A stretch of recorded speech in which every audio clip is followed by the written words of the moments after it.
Bicamere, ristrutturato Treviso Centro. Vi accompagno in una passeggiata all'interno dell'immobile grazie al nostro Virtual Tour 3D. Vediamoli insieme. Qui siamo all'ingresso e siccome è il terzo piano vedete che a destra c'è l'ascensore. Entrando siamo nel corridoio, a destra separata da questa bellissima porta in vetro si accede alla cucina. Una buona cucina semi-abitabile, vedete il tavolo, e poi si esce su quello che è un buon ripostiglio, una dispensa, con questo vetro cemento che comunque dà molta luce anche alla stanza.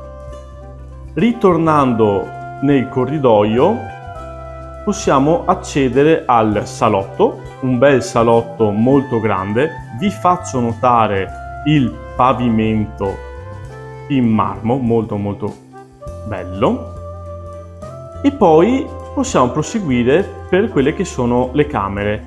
Allora, abbiamo una camera matrimoniale, vedete che ci sta bene tutto, un bel armadio grande, letto, comodini, comodi, addirittura qui ne hanno due, e c'è un affaccio, è una porta finestra, anche se in realtà ha la ringhiera, quindi non si può uscire, non c'è il terrazzo.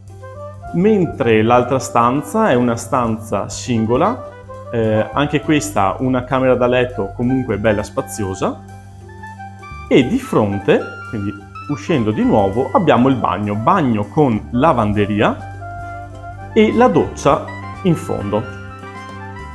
Ecco, ricordiamoci che qui al piano terra abbiamo anche il garage, che in centro a Treviso è fondamentale.